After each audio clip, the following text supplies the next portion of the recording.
Hello everyone, स्वागत है आप सभी का YouTube channel oracle engineering classes में। दोस्तों, हम लोग आज एसी सर्किट के बारे में पढ़ने वाले हैं।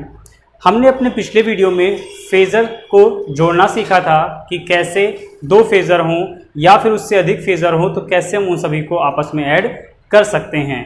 तो चलिए आज उसी पे आधारित कुछ प्रश्न हम लोग सॉल्व करने का प्रयास करते हैं। ठीक, देखिए क्वेश्चन मैंने पहले नोट कर लिया है। देखिए ये क्वेश्चन बोल रहा है I1 करंट है जिसकी वैल्यू दी गई है 5 sin 314t, I2 दी गई है 30 sin 314t प्लस π/2, मतलब 90 डिग्री का एंगल दिखाया गया है यहाँ पे। ठीक है, I3 बराबर 25 sin 314t माइनस π/2। ठीक, ये क्या है, धारा है 3, उसका इंस्टेंटेनियस वैल्यू है, मतलब तात्क्षणिक मान यहाँ पर दिया गया है।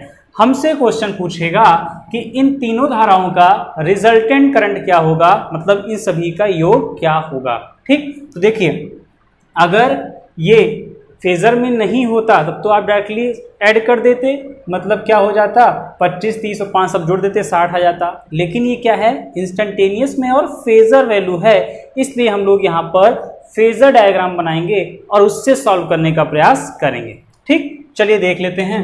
तो यहाँ पर सबसे पहले I1 करंट लीजिए।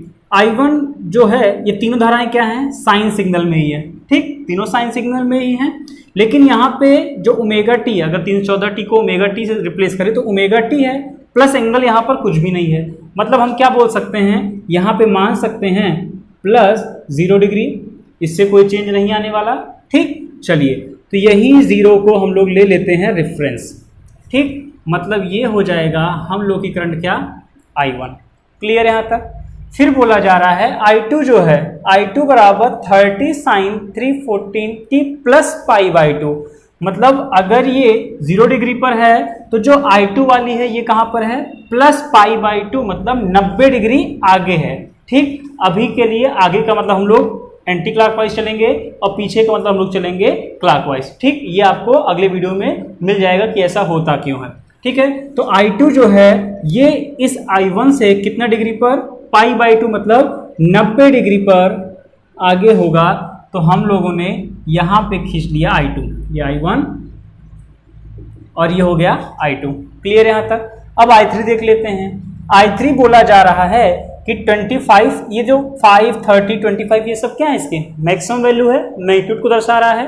ठीक, अभी हम इसकी फेज वैल्यू देख लेते हैं कि ये सिग्नल है कहाँ पर। तो ये बोल रहा है माइनस π/2 पर है, मतलब इस 0 वाले से ये π/2 मतलब 90 डिग्री कहाँ होगा, माइनस का मतलब क्या, पीछे, मतलब क्लॉकवाइज हम लोग चलेंगे यहाँ पे। ठीक, यानी इसको हम लोग ऐसे बना सकते हैं, ये बना दिए क्या, ये I3 हो गया। ठीक, ये इतना क्या 90 डिग्री, ये भी इतना क्या 90 डिग्री। बस I1 I3 क्या है, माइनस में इसलिए पीछे बनाया गया है, क्लॉकवाइज बनाया गया है। ये प्लस में था इसलिए I1 I2 आपको इस प्रकार से एंटी क्लॉकवाइज में आगे बना दिया गया। क्लियर यहाँ तक। अब इसको जोड़ लेते हैं। तो अभी तक हम लोगों ने कितने का पढ़ा था, दो फेजर थे, उनको जोड़ने का प्रयास किया था, उसको पढ़ लिए थे हम लोग। यहाँ पे कितनी क्वांटिटीज है फेजर, 3, I1 I2 और I3 3 क्वांटिटीज हैं। ठीक, तो क्या इस 3 को हम 2 बना सकते हैं? जी हाँ, बिल्कुल बना सकते हैं। क्यों, आपको दिख रहा होगा I2 और I3 क्या हैं, एक दूसरे के अपोजिट हैं। भाई अगर आप I1 को अभी के लिए छोड़ दीजिए तो I2 I3 क्या है, दूसरे के आउट ऑफ फेज में है। ठीक, मतलब I2 में से I3 या फिर I3 में से I2 क्या करना पड़ेगा, घटाना पड़ेगा। ठीक है, लेते हैं। तो देखिए I2 का मैग्नीट्यूड कितना है, 30, I2 की वैल्यू कितनी है 30 और I3 की वैल्यू कितनी है 25। ये भाई क्या उसकी मैक्सिमम वैल्यूज लिखी गई हैं। तो हम लोग को मालूम है 30 बड़ा है, 25 क्या है, छोटा है। तो बड़े में से छोटा घटाएंगे, बचेगा कितना बंधु, तो बच जाएगा I1 माइनस I3 करेंगे, सॉरी I2 माइनस I3 करेंगे तो वैल्यू कितनी आएगी 30 माइनस 25, जिसको क्या लिख देंगे 5। क्लियर। और फिर I1 को एज इट इज ऐसे ही लिख लेंगे, ये हो जाएगा I1 जिसका मैग्नीट्यूड कितना दिया गया है 5। यहाँ तक समझ में आ रही बात। ठीक, चलिए तो देखिए ये भी 5, ये भी 5, एंगल कितने का है दोनों के बीच में, 90 डिग्री का है। बोलो यहाँ तक बात समझ में आ रही है। हम लोगों ने क्या पढ़ा था, रिजल्ट कैसे निकालेंगे, I2 माइनस I3 से क्या करेंगे, इसके समांतर खींचेंगे और यहाँ से खींचेंगे इस वाली रेखा के समांतर, जहाँ पे ये कट करेगी वही हम लोग का हो जाएगा आई आर, मतलब रिजल्टेंट। ठीक है, तो ये क्या है, पाइथागोरस प्रमेय से हम इसको डायरेक्टली लिख सकते हैं क्या, आई आर बराबर √5 का स्क्वायर प्लस, देखिए अगर ये इतनी वैल्यू 5 की है तो ये भी वैल्यू कितनी होगी, 5 होगी कि नहीं होगी। ठीक भाई, अगर ये इतना 5 है तो पैरेलल लाइन गई है तो ये भी कितनी दूरी होगी, 5 ही होगी। तो +5 का स्क्वायर दैट्स मीन √25 + 25 वैल्यू कितनी आ जाएगी, √50। ठीक, समझ में आ गई बात। ठीक है, चलिए तो ये हम लोग का रिजल्टेंट करंट का मान आ जाएगा। ठीक है, आई होप आपको ये इजीली समझ में आ गया होगा। चलिए आगे बढ़ते हैं सेकेंड नंबर पे।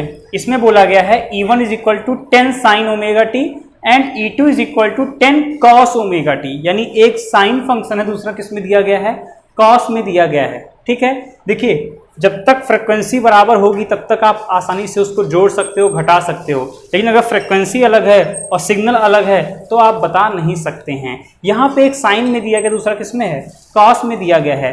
तो फर्स्ट हम क्या करेंगे, इसको एक ही सिग्नल में रखने का प्रयास करेंगे। चाहे आप साइन को बदल लीजिए कॉस में और चाहे कॉस बदल लीजिए किसमें, साइन में, कोई प्रॉब्लम नहीं आएगी। ठीक, चलिए देख लेते हैं। तो हम लोग क्या लिख सकते हैं, E2 = ठीक, अब देखिए cos ωt लाना है तो क्या लिख सकते हैं, sin 90 + ωt भाई sin 90 + थीटा क्या होगा, cos थीटा हो जाएगा, कोई वैल्यू में चेंज आपका नहीं आएगा। ठीक, तो आप यहाँ से लिख सकते हैं क्या, E2 = 10 sin, इसको उसी फॉर्म में लिख लेते हैं, ωt + 90 डिग्री। ठीक, यहाँ तक बात समझ में आई।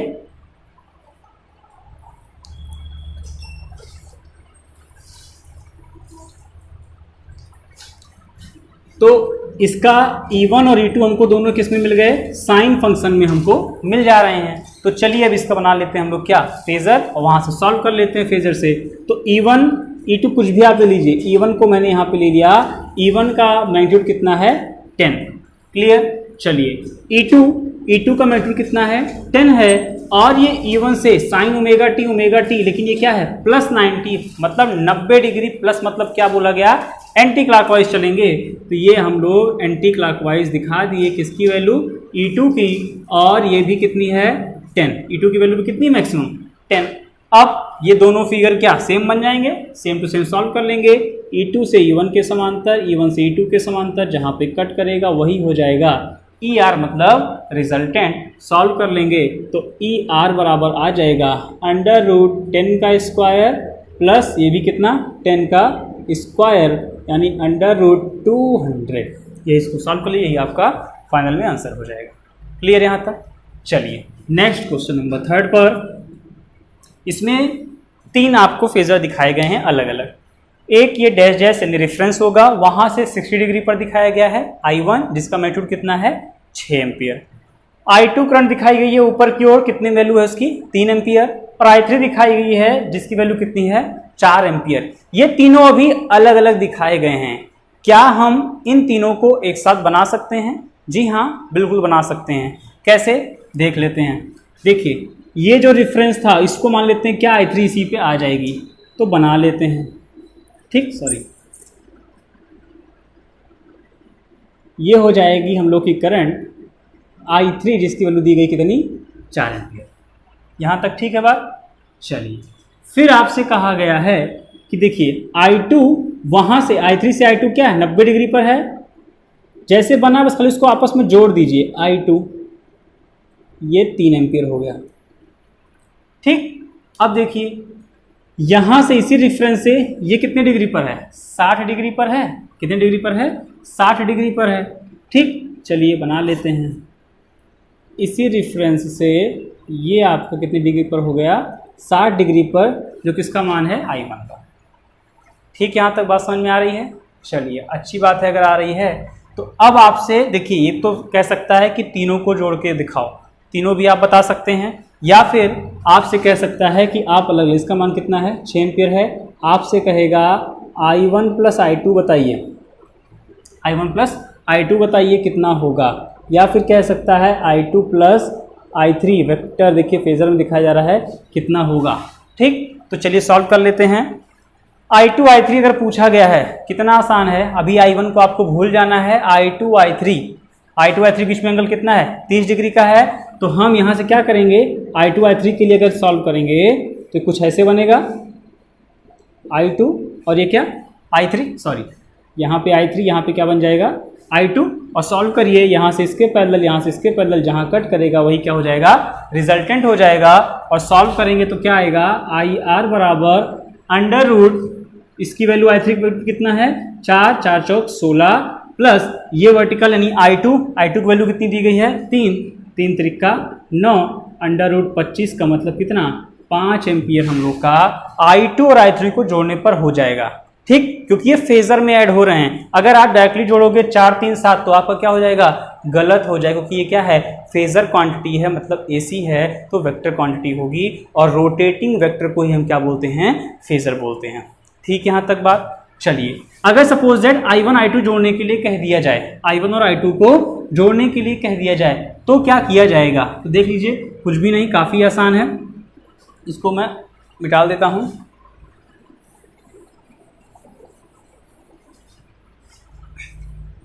I1 I2 को इक्वल बना दीजिए आप। ठीक, तो देखिए ये हो गया क्या I2, ये क्या हो गया I1। ठीक, यहाँ तक बात समझ में आ रही है। चलिए अब आप देखिए कितने इजी तरीके से इसको करते हैं लोग। I1 अगर आप चाहें तो इसके अलग अलग एंगल से भी इसको सॉल्व कर सकते हैं, या फिर ऐसे ही सॉल्व कर लेते हैं। दोनों विधि बता देते हैं। एक तो ये I1 60 डिग्री पर लग रहा है, तो जब भी कोई बल किसी कोण पे लगता है उसके क्या होते हैं, दो घटक हो जाते हैं। एक इसका क्या होगा, हॉरिजॉन्टल कंपोनेंट होगा, और एक क्या होगा बंधु, इसका वर्टिकल कंपोनेंट होगा। वर्टिकल को किस में लिखते हैं हम लोग, साइन के साथ लिखते हैं, मतलब I1 साइन 60 डिग्री ये वाली हो जाएगी। और इसी I1 का ये क्या हो जाएगा, हॉरिजॉन्टल कंपोनेंट जिसको कॉस में लिखते हैं, ये हो जाएगा I1 कॉस 60 डिग्री। यहाँ तक बात समझ में आई, बात समझ में आ रही है। ठीक, यानी इसी फेजर को देखिए, फेजर से कैसे सॉल्व कर रहे हैं, जितना आप इससे प्रैक्टिस करोगे उतना आपके लिए बेनिफिशियल है, क्योंकि तब चीज़ें आप मौखिक लगा कर सॉल्व कर लोगे। ठीक है, आपको ये बार बार करने की आवश्यकता नहीं पड़ेगी, ये तो मैं आपको समझाने के लिए बता रहा हूँ। ठीक, अब देखिए करना क्या पड़ेगा आपको, इस पूरे फिगर को, अब I1 के दो घटक थे, एक हॉरिजॉन्टल और एक वर्टिकल, हमने दोनों को तोड़ लिया। इसको कैसे बना सकते हैं हम लोग, देखिए एक ये लाइन बन जाएगी। ठीक, I2 वाली ऐसे थी और ये नीचे आ जाएगी। ठीक है, ये वाला आपका कंपोनेंट हो जाएगा I1 साइन 60 डिग्री, ये वाला कंपोनेंट किसका है, I2 का है, ये वाला कंपोनेंट किसका है, I1 cos 60 डिग्री। भाई इस फेजर को हम ऐसे भी बना सकते हैं, उससे वैल्यू पे कोई परिवर्तन नहीं आने वाला है। क्लियर बात। चलिए अब देखिए, हमको अभी भी कितने हैं इसमें, 3 हैं, हमको क्या करना है, 2 करना पड़ेगा।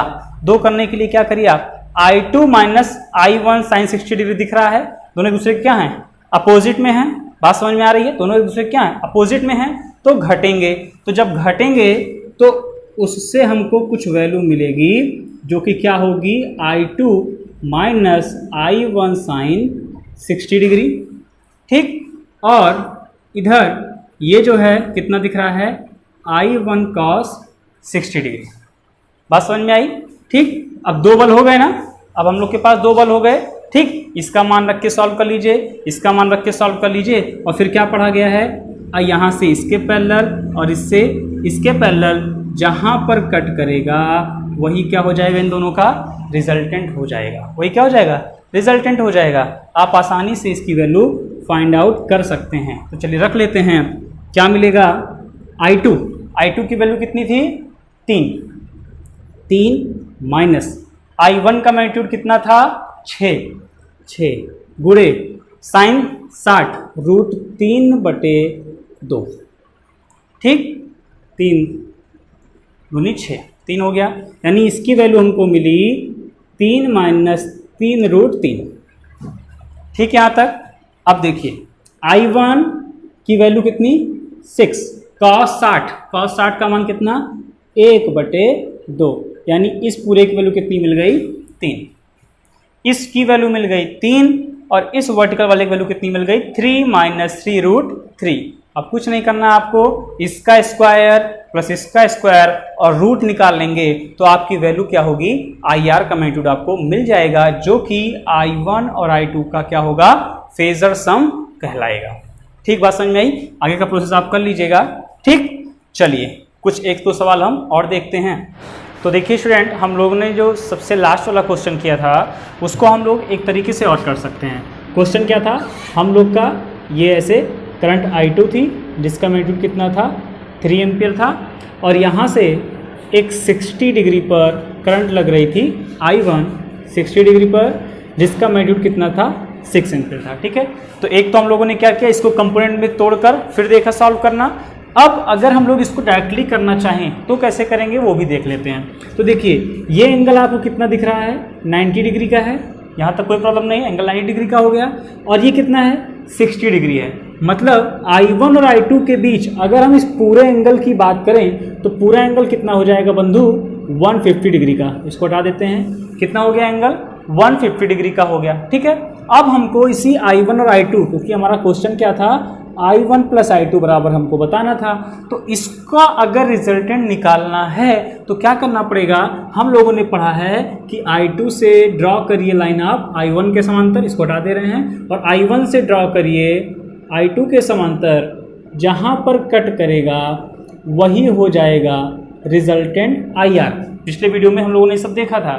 ठीक, और इस IR का जो मैग्नीट्यूड है वो क्या था, √6 का स्क्वायर मतलब I1 का स्क्वायर प्लस I2 मतलब 3 का square plus 2 I1 into I2 into cos alpha. Alpha means क्या, दोनों के बीच का कोण कितना है 150 डिग्री।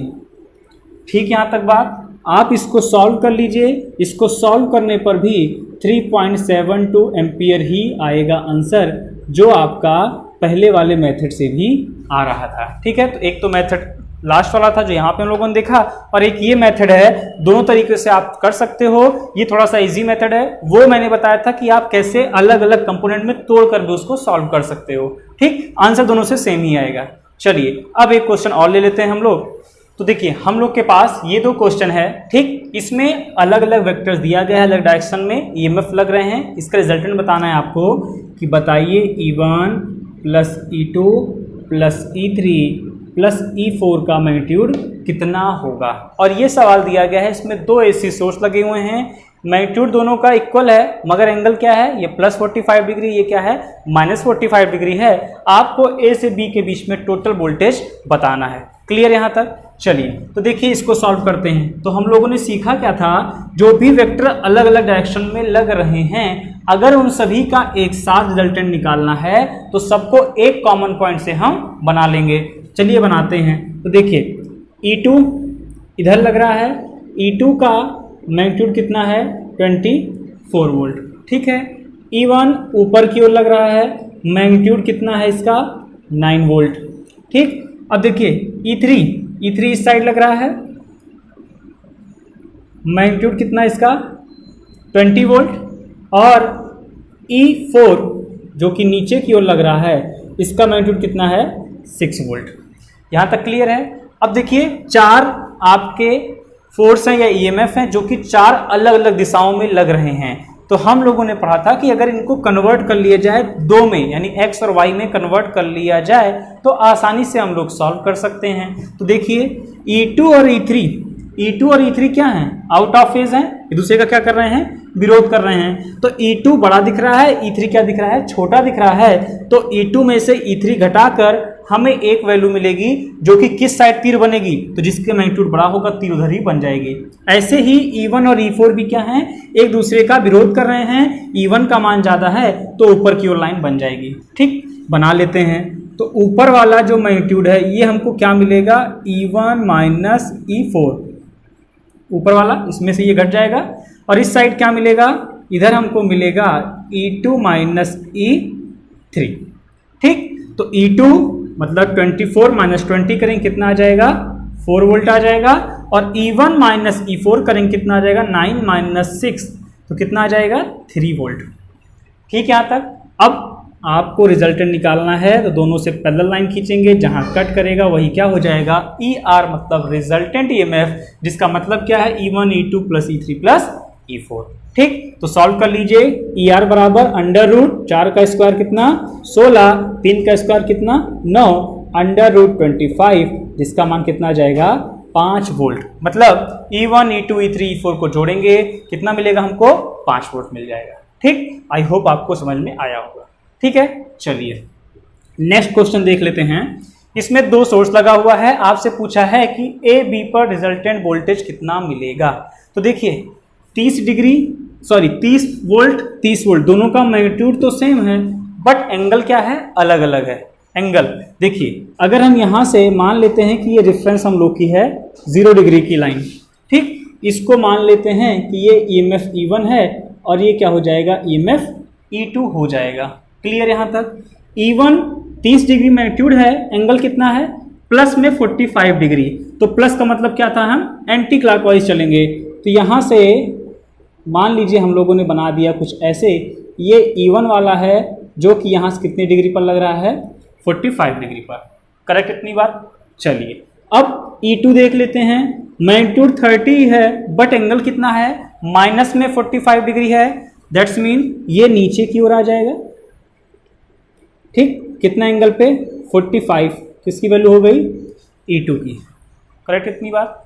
चलो E1 और E2 के बीच का अगर पूरा एंगल देखा जाए तो कितना मिलेगा 45, ये 45, ये कितना मिल गया 90 डिग्री मिल गया। ठीक, देखिए हो गया आसान बिल्कुल भी। E2 का मैग्नीट्यूड है 30, E1 का मैग्नीट्यूड भी है 30 और दोनों एक दूसरे से कितने डिग्री पर हैं 90 डिग्री पर हैं। ये क्वेश्चन बोल रहा है, हम नहीं बोल रहे हैं, क्वेश्चन में ऐसा मेंशन किया गया है। तो चलिए इसको हम क्या ऐसे भी बना सकते हैं, यहाँ E1 लिख दीजिए, यहाँ पे E2 लिख दीजिए। बोलिए इतनी किसी प्रॉब्लम नहीं होनी चाहिए। चलिए अगर इतनी प्रॉब्लम नहीं है तो सॉल्व कर लीजिए। E1 से E2 के पैरेलल, E2 से E1 के पैरेलल, जहाँ पर कट करेगा ये रिजल्टेंट हो जाएगा ER, और ER का मैग्नीट्यूड हमको मालूम है अंडर रूट E1 का स्क्वायर प्लस E2 का स्क्वायर। ठीक है, क्योंकि ये क्या पाइथागोरस प्रमेय से लगा लीजिए, सॉल्व कर लीजिए आप। आपका फाइनल में ये हो जाएगा 30 का स्क्वायर मतलब 900 प्लस 30 का स्क्वायर 900 अंडर रूट 1800। सॉल्व कर लीजिए, जो भी आएगा आपका वो फाइनल आंसर हो जाएगा। यानी इसको हम लिख सकते हैं कितना 30√2। ठीक, हाँ 9 दूनी 18, 30√2। ठीक है, यही आपका फाइनल में इतना वोल्ट आपको रिजल्टेंट में मिलने वाला है। ठीक, चलिए तो ये छोटे से सवाल थे जो कि फेजर डायग्राम से या फेज क्वांटिटियों को जोड़ने से लेकर रिलेटेड थे, उसको हम लोगों ने अपने आने वाले वीडियो में देख लिया। अब जो नेक्स्ट वीडियो होगा वो पावर फैक्टर के बारे में होगा कि कैसे हम समझेंगे करंट लीड कर रही है या लैग कर रही है, क्यों हम लोग करंट को ही रेफरेंस देते हैं, कब क्लॉकवाइज चलना है, कब एंटी क्लॉकवाइज चलना है, और फेजर डायग्राम को खींचने के नियम्स के बारे में हम लोग पढ़ेंगे। ठीक, चलिए तब तक इतना टॉपिक कवर करिए, आने वाले वीडियो में फिर से मिलते हैं। धन्यवाद।